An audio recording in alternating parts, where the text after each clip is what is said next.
Welcome to our webinar. I am Uğur Aktekin, the moderator and one of the speakers of today's webinar. I'm a partner of the firm, co-chairing trademark, copyright, and design practices and IP prosecution teams. My industry focus is telecom, media, and technology. Now, my colleagues will be introducing them also in the same order that they will make their presentations. Thank you. Hello, my name is Hande Hançer. I am also one of the partners of the intellectual property practice group of the firm. I'm also co-chairing the firm's technology, media, and telecommunication practices. Thank you all for attending today's webinar. Hello, I am Mutlu Yıldırım Köse. I am also one of the partners of the firm. My practice covers both contentious and non-contentious matters in relation to trademarks, copyright, designs, and unfair competition. Thank you. Hello, everyone. I am Güldeniz Doğan Alkan. I am one of the IP partners of the firm. I am focused on litigation about trademark designs and unfair competition. Enjoy our webinar. Hello, everyone. Thank you for attending. My name is Zeynep Seda Alhas, and again, I'm one of the partners of our firm's IP practice. I have been working in the IP field for 14 years as of this month, and my expertise is soft IP, anything other than patents. Thank you. Hi, my name is Barış Kalaycı. I'm also one of the IP partners of the firm and co-chairing the department in general. I'm in charge of the anti-counterfeiting group as well as our in-house investigations department and focusing on almost every industries. Thank you for attending. Hello, everyone. My name is Pınar Arıkan. I'm the director of IP prosecution practice group.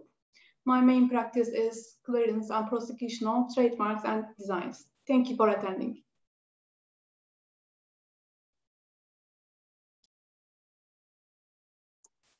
Thank you, my colleagues.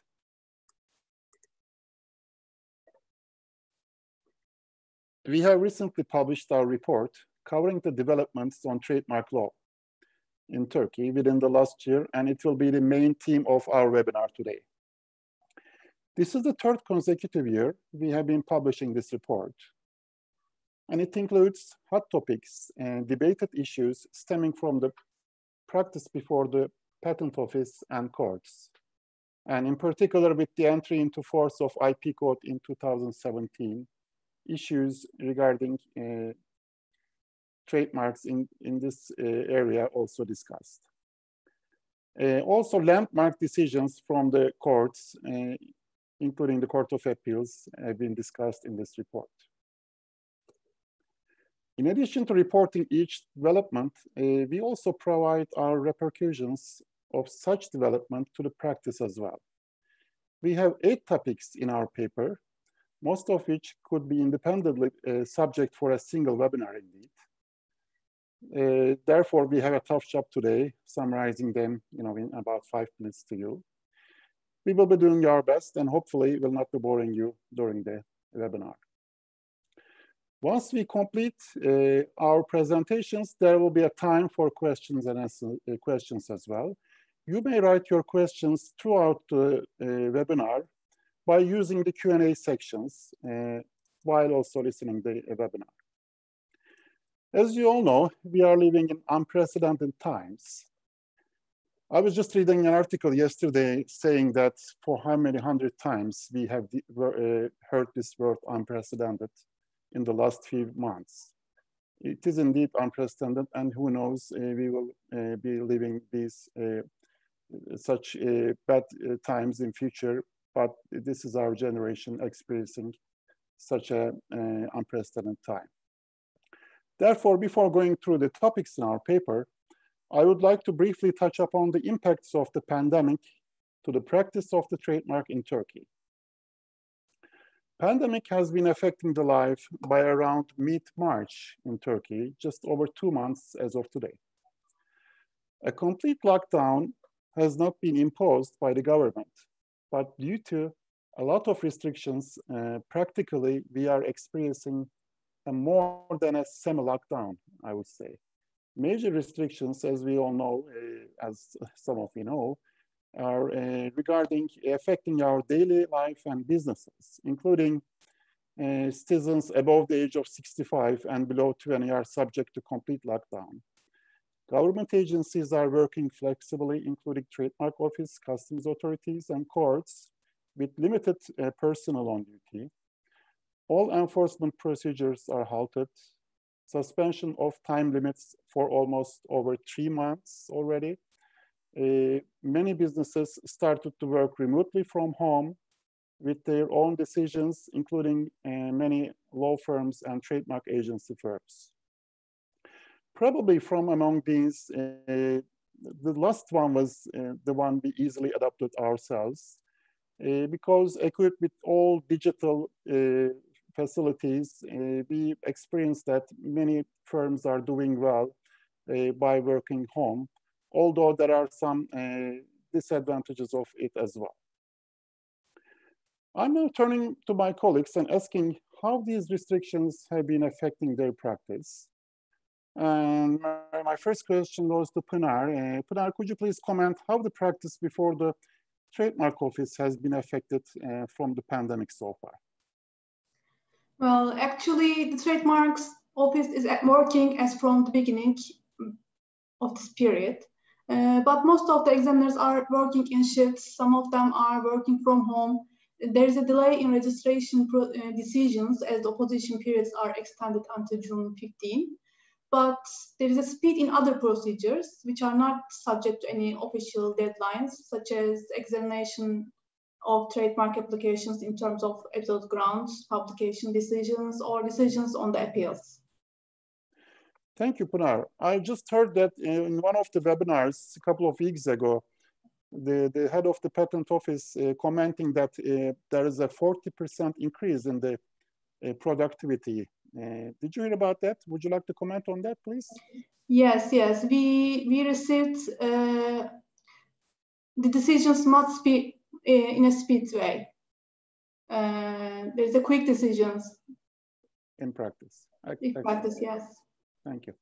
So Hande, could you also comment on the civil litigation before the courts? Yes, first of all the courthouses across the country are open and they are active, but the number of the personnel has been significantly decreased. So we are experiencing some delays. Also, the terms have been suspended until June 15. All the hearings are also adjourned. My first hearing will be by mid-June, actually, unless there are some extraordinary circumstances.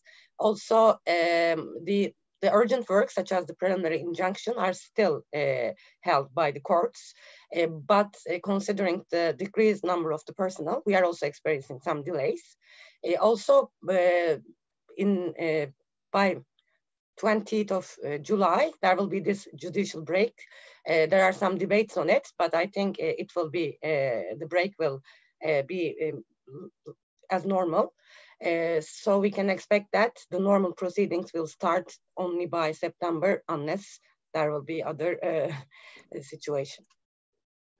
Yeah, yes, actually, you're right. I mean, in practice, by 15th of June, let's say the courts start practice, there will be about a month, and then there will be judicial break, which makes another extension. Yeah, actually, there is no time set for the terms will start to run by June 15, by June 16, actually.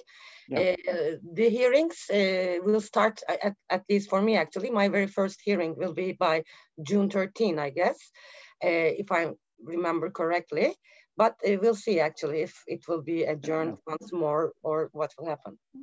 Yeah, I mean, I'm just trying to say, you know, there will be a 1 month period where they will try to recover, yes. And then there is the judicial break, another month and a half. So practically, and also I experienced many hearings were already scheduled to October or September. So practically 4 or 5 months we are on the schedule.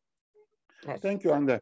And also I would like to turn here to Zeynep to comment on the criminal side of the enforcement, in particular criminal raids and criminal seizures? Of course, thank you. So as Hande said, the courthouses are now open, they're active, but there are limited numbers of personnel who are actually at the courthouse and working, while the rest of them are either on administrative leave or they're working remotely from their homes. It is indeed possible to file criminal complaints and act against counterfeits during this COVID-19 era as well. So basically, the criminal complaints are considered, trademark offenses in particular are considered as urgent matters.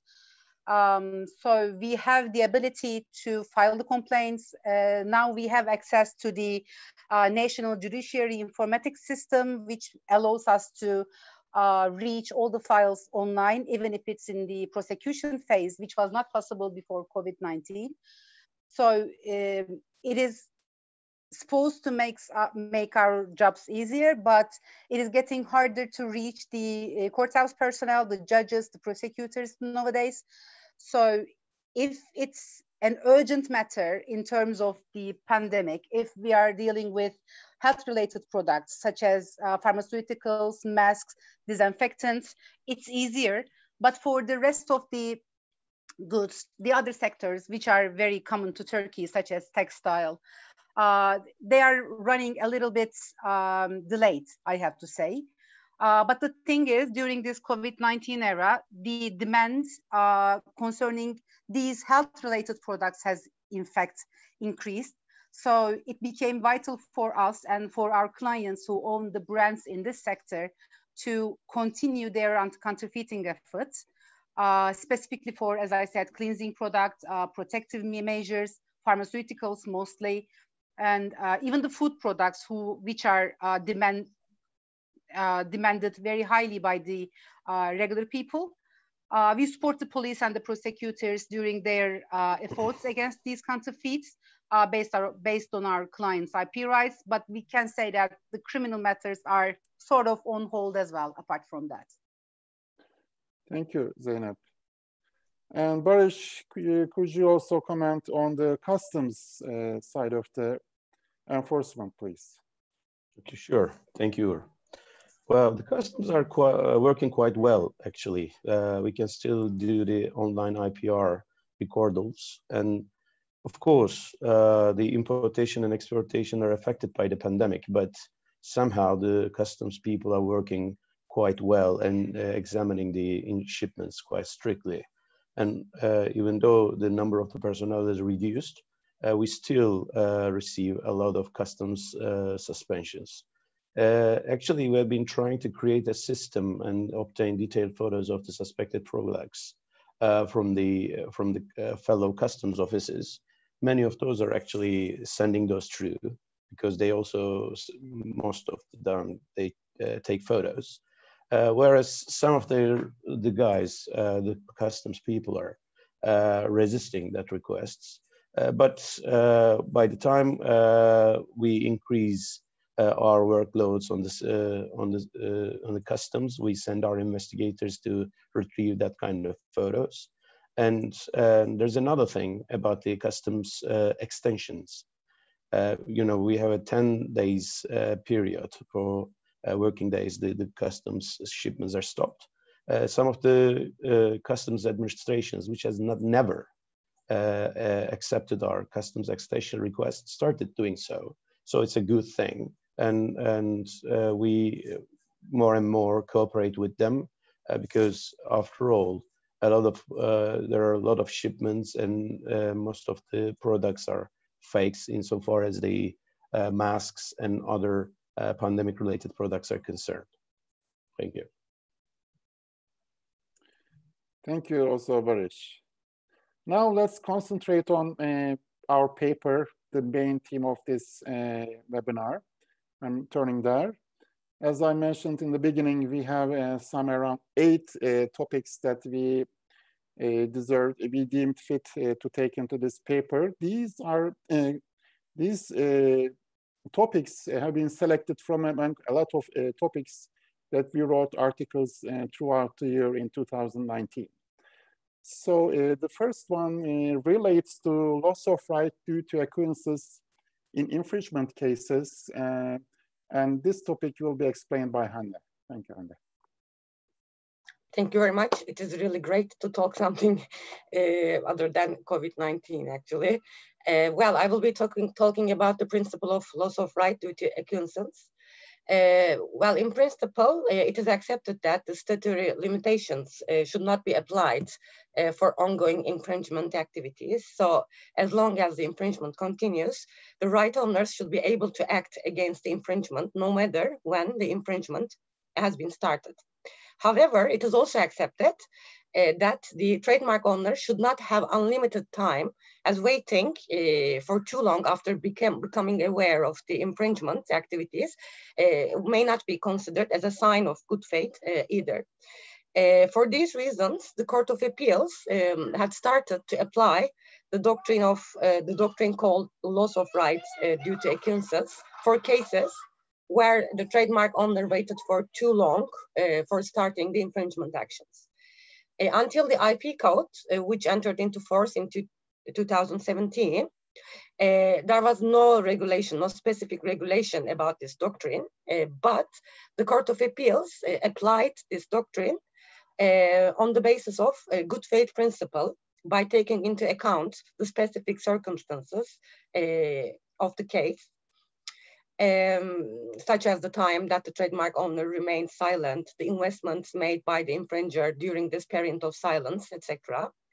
The Court of Appeals has never set specific deadlines for the period of silence, but considered the specific circumstances. In 2017, with the IP code, this doctrine has been regulated for the first time, but only for invalidation cases. According to this rule, a trademark owner who remained silent at least for 5 consecutive years against the use of a trademark, although it has become aware, or it should have become aware of the use, it should no more entitled to start invalidation action unless the trademark has been registered in bad faith. As I said, this rule is mainly applicable to invalidation actions, but there has been some arguments if the 5 years period as set by the IP code should also be applicable for infringement cases.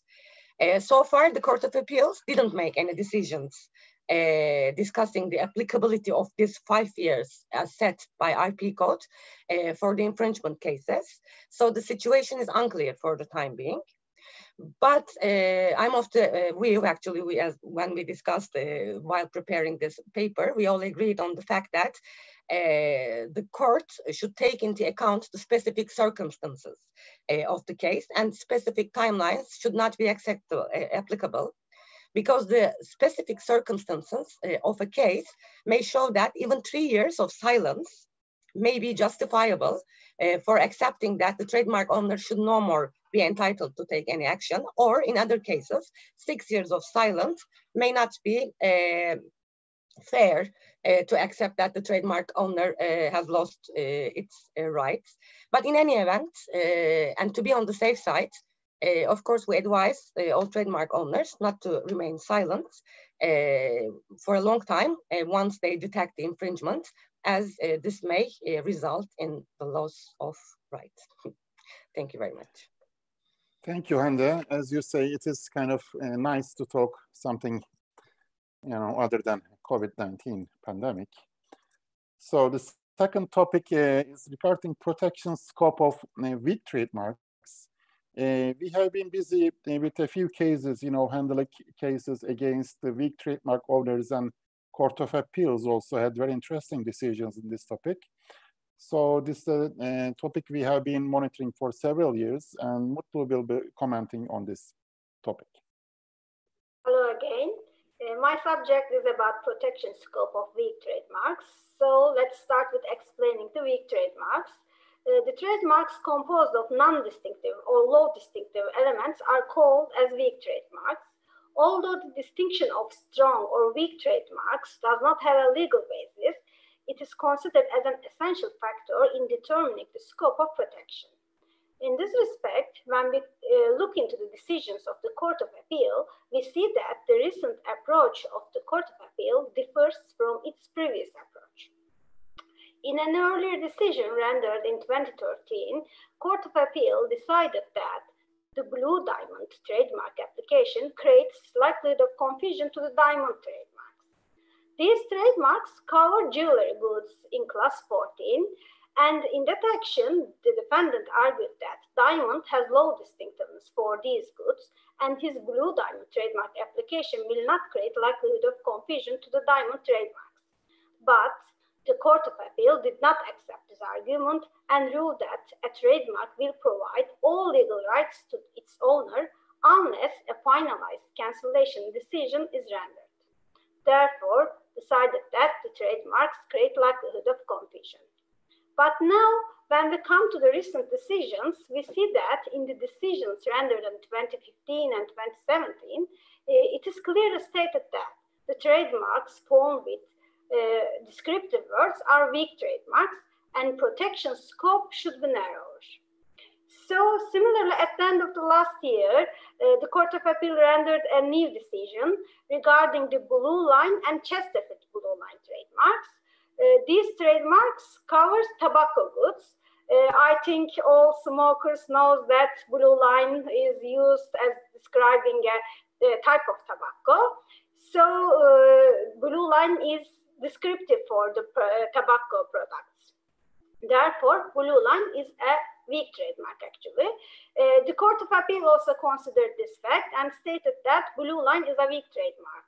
And also it's ruled that the owner of a weak trademark must tolerate use and registration of similar trademarks.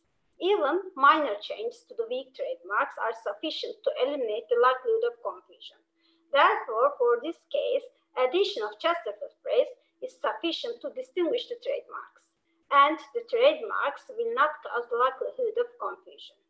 So, when we consider all these decisions, now we can say that protection scope of weak trademarks should be narrower, and while we evaluate the likelihood of confusion between two trademarks, including the same low distinctive phrase, the impact of non-common elements on similarities we evaluated depending on the circumstances of each case. Thank you for listening to me. Thank you, Mutlu. I think it's very clear. Apparently, this is really a hot topic. And we are experiencing a lot of trademark owners, registering these indistinctive elements and trying to enforce them. So it's really a hot topic in Turkey nowadays. Now, our third topic is accuracy assessment on decisions of the patent office. And Gülden will be commenting on this. Yes, thank you. My subject today is about the accuracy assessment on decisions of the office. It is a rather technical aspect, and it has always been controversial under Turkish trademark law. Recent decisions of the Court of Appeal and of the Second IP Court of Ankara constitute remarkable precedents illuminating this matter. So when the office renders a decision about an opposition or an appeal, it will of course take into account the status of other trademarks as they are seen as they are on the registry. What does it mean? If a trademark is registered before the office, but there is an ongoing invalidation action against it, the action is not yet finalized, or even if it is finalized, it has not been reflected yet to the records of the office. In other words, the trademark is theoretically still valid. In such a case, the office will take that trademark into account when rendering its decision. In such a similar case before the Second IP Court of Ankara, the court rejected the action with the reasoning that the applicant has priority over the opponent, and that even if the applicant's earlier trademarks were cancelled, they were valid at the time the office rendered its decision about the opposition, because the court decision of invalidation was not submitted to the office, and so the invalidation was not reflected to the office records. But in the appeal phase against the IP court decision, the Court of Appeal upheld the opponent's appeal by stating that although the opponent argued that the applicant's earlier registrations were cancelled, the office did not ask any information or did not request any additional documentation from the parties regarding this pending court proceeding which was related. So the Court of Appeal charged the burden of following the developments of a related court action and requesting any updates from the parties to the office. As you can imagine, this would be an enormous workload for the office and also delay all the proceedings. Taking also this into account and considering that the office should be deciding based on the data it has in hand submitted by the parties on the date when it renders its decision, the IP court rejected this point of view and the logic of the Court of Appeal and insisted on its prior decision. So the IP court established that the accuracy of the office decisions shall be assessed according and strictly limited to the circumstances, conditions, and information that the office has in hand on the date when it renders its decision. This means that the office is not required to await the decision, the outcome of a pending case, or to investigate the status, the result of such a case, even if they may substantially affect the validity of earlier trademarks that have been cited as vested rights. The case is not yet finalized. It will be handled by the General Assembly of the Court of Appeal so that a final verdict will be given. What can we take as a lesson from the Court of Appeal decision? Considering the approach of the Court of Appeal, it is advisable to submit finalized court decisions regarding invalidation or revocation of a trademark to the office without delay in an attempt to have the trademark deleted and removed from the registry as earlier as possible. Because even though the concerned mark is no longer valid legally in the legal system, the registry records of the office may be of great importance in terms of the accuracy assessment. And in cases where the trademark maintains its presence in the registry, it can be problematic as it was in that relevant case. Thank you for listening to me and stay safe. Thank you, Güldeniz. Our next topic is registered use defense in infringement actions. And Zeynep will examine this. Thank you again, Uğur. So as Uğur mentioned at the very beginning of our webinar, the practice of our trademark law has evolved within the last 3 years with the enactment of our new IP code. And we continue to experience changes both before the courts and the trademark office. To our opinion, one major change in the IP code that really drastically affected the legal proceedings is the possibility of taking action against registered IP rights without the obligation of having the same cancelled or invalidated by a court decision first. This may not seem as a big issue to our foreign participants, but we can assure you that it is to us. So to give you a background of the matter, it's going to be brief. We need to go back like 3 years to the trademark decree law era, which was terminated by the enactment of our IP code. Back then, the established precedents of our Court of Appeals said that a use which was based on a registered IP right, for example, a registered trademark or a registered design, cannot create infringement. Regardless of whether this use creates similarity, confusion, or even like a clear infringement against a senior registration, or whether it was registered in bad faith or not. As a result of this settled practice, the settled precedent of the Court of Appeals, any use that was based on a registered IP rights provided its owner with absolute protection, like an immunity. And accordingly, no preliminary injunctions were available against the use of registered rights, and infringement claims were directly rejected.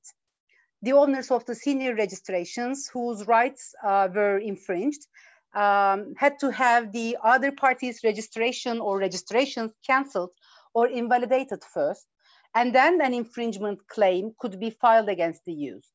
Or these claims could be filed together, but the court has to go through the invalidation or cancellation claim first before evaluating the infringement claim.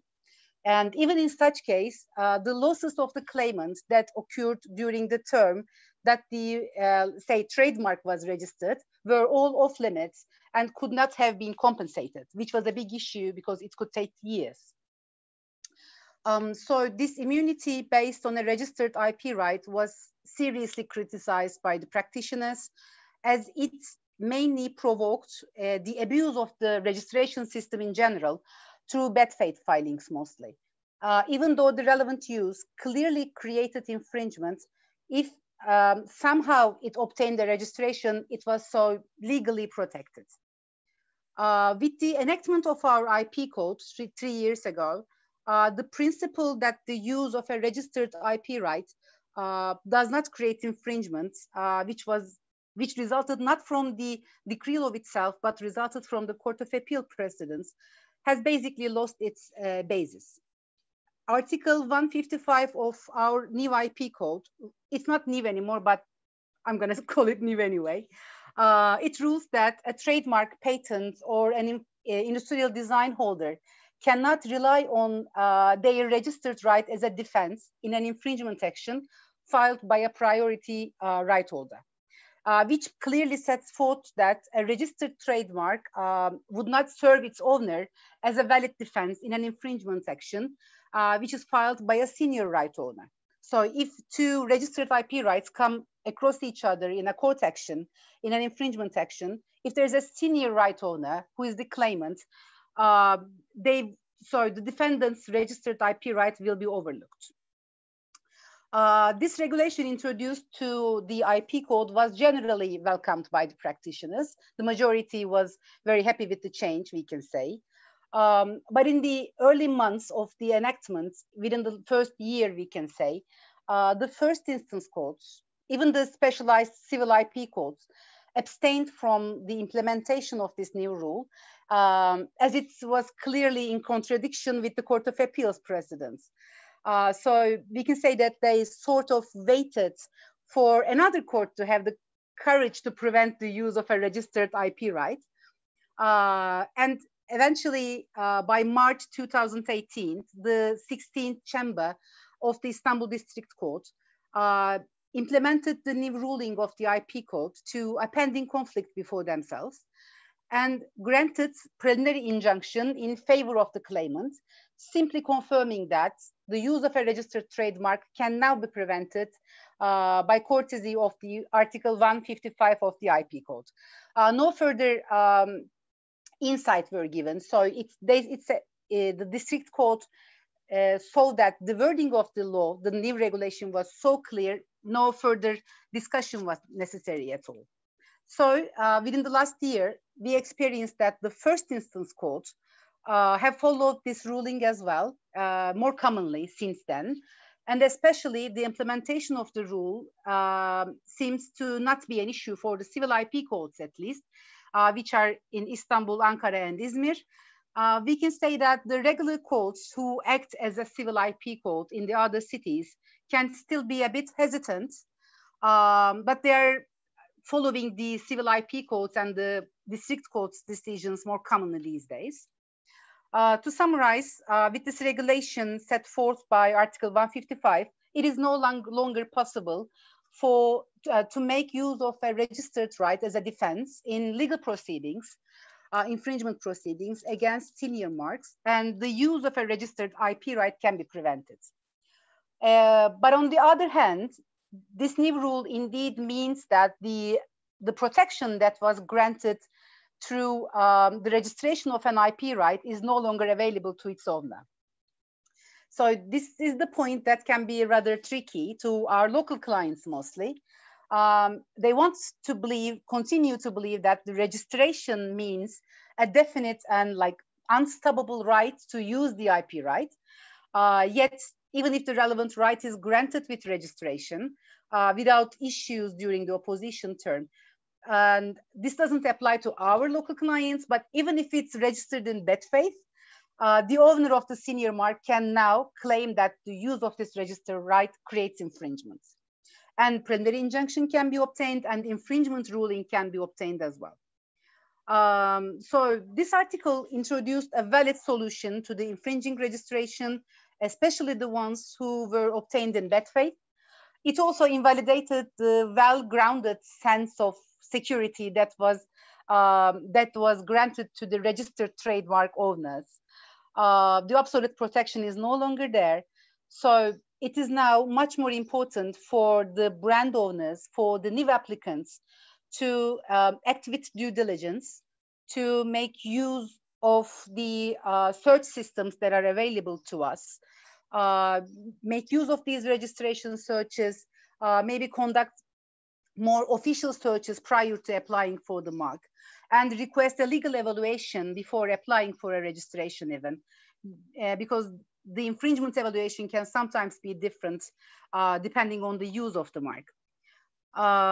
So if I have to, I don't have to, but I want to make a connection between COVID-19 term to this presentation as well. As Hande said, urgent matters, and this includes preliminary injunction requests before the civil courts as well. These are still available to us before the civil courts. So the Council's decision clearly states that urgent matters will be handled on a priority basis. But we experience now that it takes longer for the civil courts to evaluate preliminary injunction requests.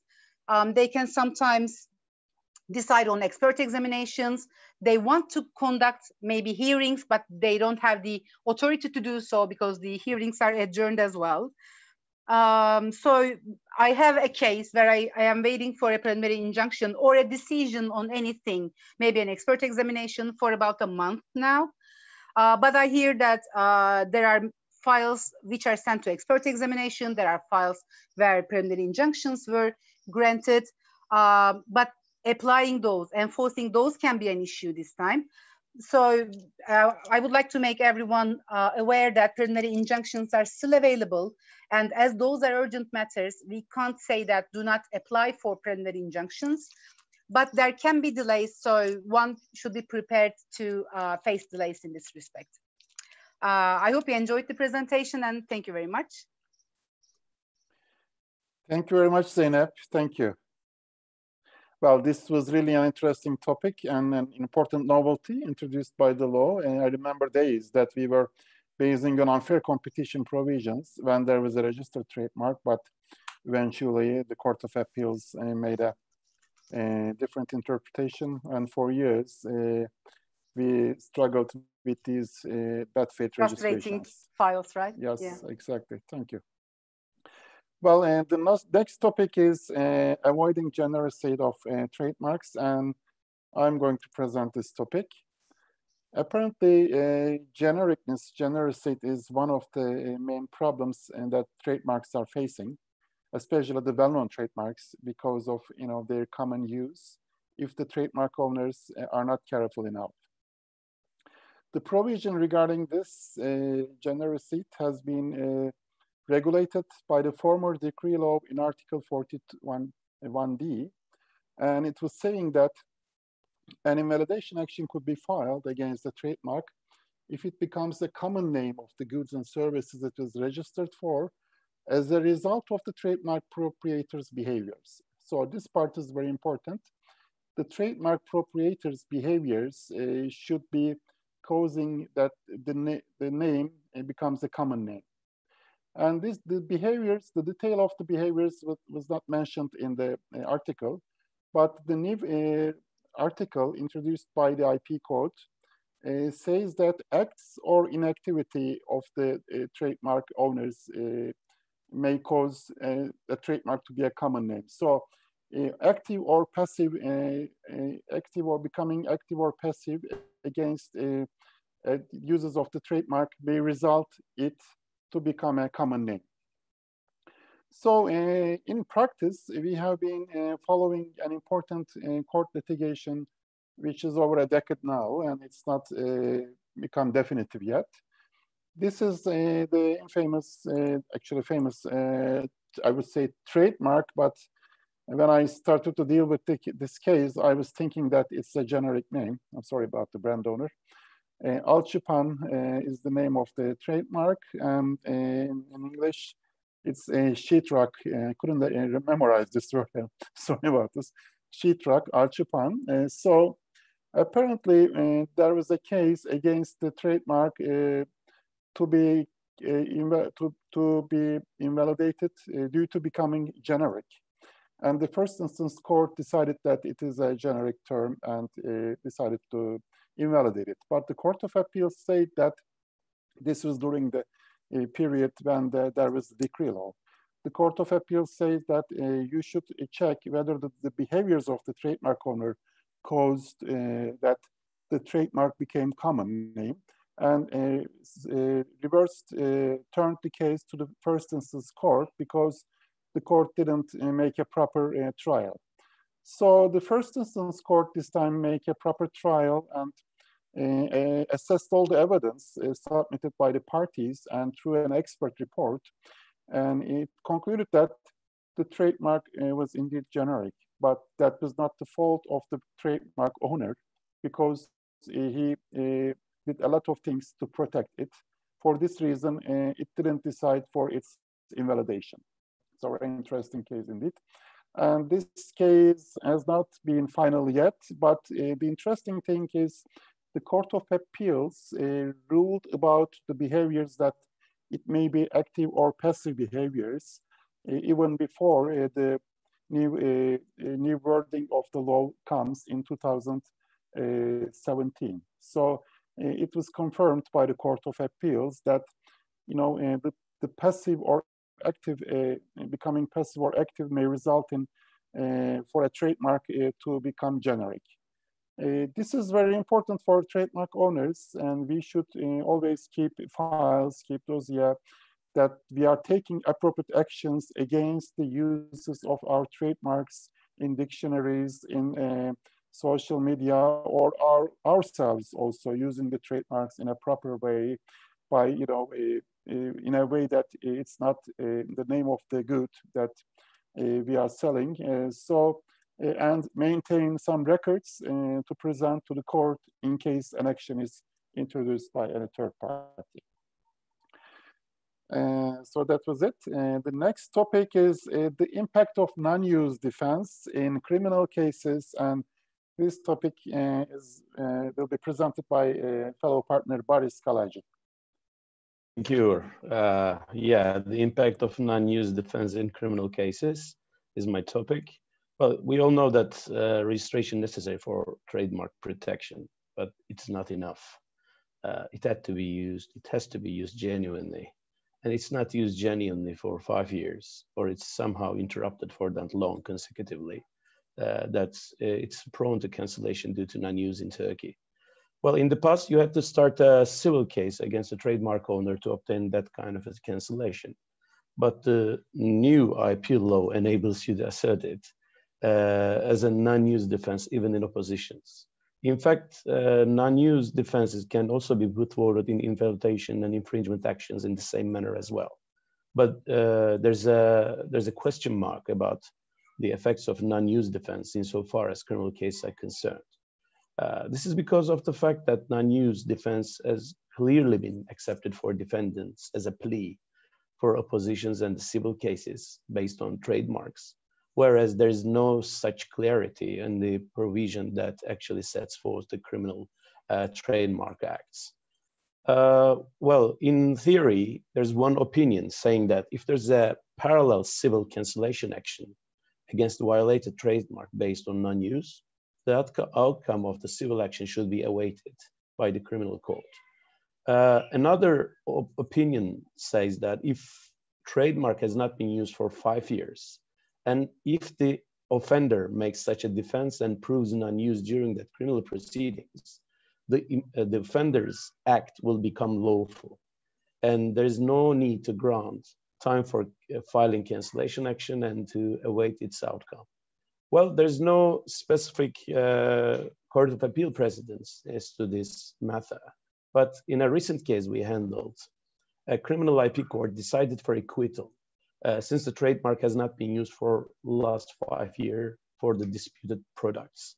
And the criminal judge even took into consideration non-use ex officio, so on his own, without the accused even making such defense. Though the court still confiscated the products based on criminal unfair competition provisions. Well, we think that the criminal judge shouldn't have taken into consideration the non-use ex officio, because even in civil provisions, a non-use defense has been granted as a plea, not an objection, meaning that it has to be asserted by the defendant and thus cannot be considered by the civil judge automatically. So we think that the criminal judge, way past that line, without proper provision, has been set forth for the criminal matters. Well, because of the more straightforward nature of the criminal proceedings, we are of the opinion that a non-use defense should not be taken into consideration at all, because it might convert a lot of criminal cases into never-ending stories, which have been taking long so far. And any counter comments would exceed the will of the legislator about this specific piece of legislation. But of course, if there's a parallel civil cancellation action based on non-use, and the offender's acts may be excluded from the trademark crime due to the retrospective effect of a prospective cancellation verdict, the criminal court should await the outcome of the cancellation action. But still, we believe that the criminal court should take into consideration criminal unfair competition provisions, of course, if those are included within the criminal complaint, and then decide if, even if he, she, the judge acquits the suspect because of trademark infringement, the judge has to decide whether or not to penalize and of course confiscate the seized products based on unfair competition provisions. Well, folks, this is all I would have to say here. If you have any other questions, please feel free to send on the Q&A section. Thank you. Thank you, Barış, for also reminding the Q&A section. We're expecting questions throughout the webinar, and we're almost finishing 2 more topics we are going to cover. Then we have the Q&A section. Now, I'm turning to Pinar to comment on the recent practice of regarding color trademarks in Turkey. Thank you, Pinar.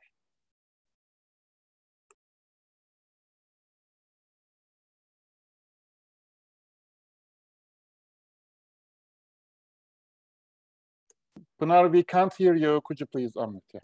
I'm sorry.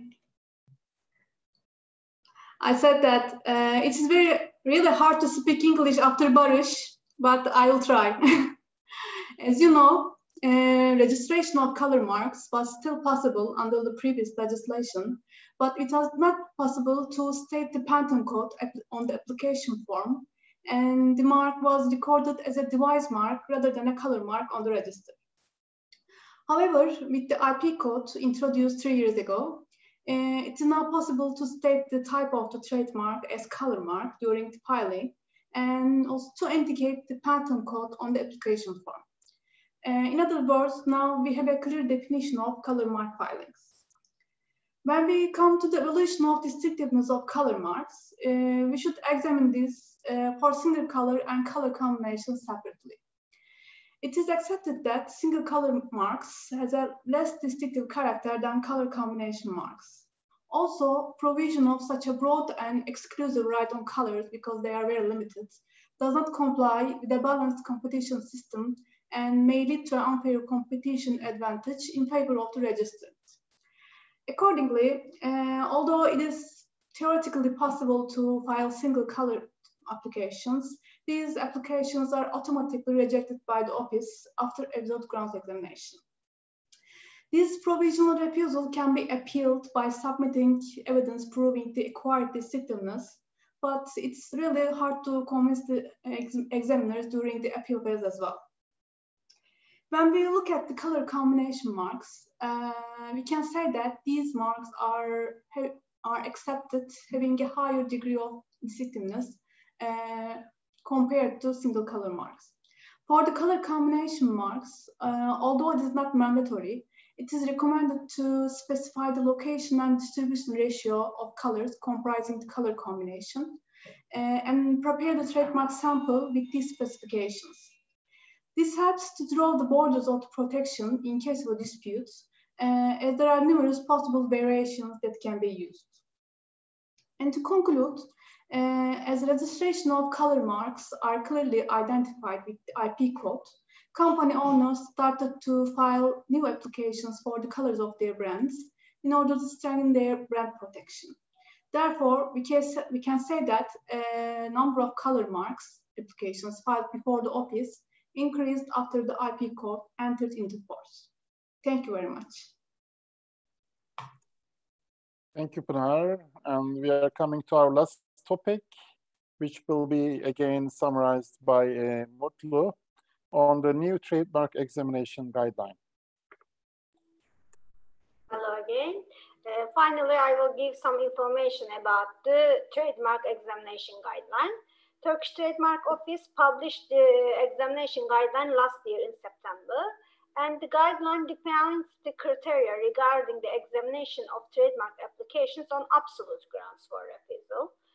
The guideline updates the previous guideline, which had been in force since 2011. It aims to clarify the principles of absolute grounds for refusal and provide consistency in the office decisions. It includes a number of examples and decisions of the office and courts, as well as the recent developments in EU. Especially descriptiveness and indistinguishable similarity are discussed in detail with many examples. The office is currently working on the second part of the guideline, and the second part will be related on relative grounds. We expect that it will be published in the third or fourth quarter of this year. We think that these guidelines will help to shape the practice and hopefully will lead to high quality decisions by office. Thank you. Thank you very much, Mutlu. Now we are coming to Q&A section. I'll see if there are any questions, but I have one question to ask to Güldeniz first, while waiting for other questions, if any. Güldeniz, as you know, the terms have been suspended around 95 days under the current situation, if it doesn't change. And there are various debates about the effect of the suspension on trademark use. Could you comment on this, please? How it will affect the trademark use actions? And actually, there is a seminar about it tomorrow, as well as I know. So yes, it's a hot topic currently. As Barış said, there are a few consequences of not using its trademark genuinely. First of all, you may face a revocation action due to non-use. And for trademarks older than 5 years, you can face also the non-use defense in opposition, invalidation, and infringement proceedings. The terms have been suspended in Turkey. The legal terms have been suspended between March 13 to June 15 if it doesn't change. And as you said, it's around 95 days. If these dates are within the concerned 5 years period, the owner of the trademark can argue that it had a justified reason of not using its trademark during this period. So in such non-use defense or non-use revocation actions, it may be problematic, and these 95 days should maybe taken considered as an additional 95 days to the 5 years period. But I think also that the nature of the goods or services concerned should also be taken into account, because yes, we know that there are, for instance, restaurants and cafes are not open during this period in Turkey, but there may be other sectors, other goods and services, such as food, for instance, which are subject to a high demand. So the nature of the goods covered by the trademark should also be discussed if the owner of the brand argues that it had a justified reason for not using his or her trademark during this period. Thank you very much, Güldeniz. We are almost nearing to an hour, and so far we don't have any questions. I will ask to all attendees a question. could you please comment on the Q&A or the chat section directed to all panelists? Which one of these topics you would like to see a separate webinar in future? And we are going to assess this to determine our future webinar. So, assuming that there are no questions, we are now closing our webinar. Thank you for your attendance. I would like to express my gratitude to all attendants from this very early morning from Americas, and say that have a good day. And to those from Asia Pacific, to have a nice night, have a good night. And to those from Europe, have a good evening. Thank you for attending. Bye-bye. Bye. Bye. Thank you so much. Bye-bye. Bye.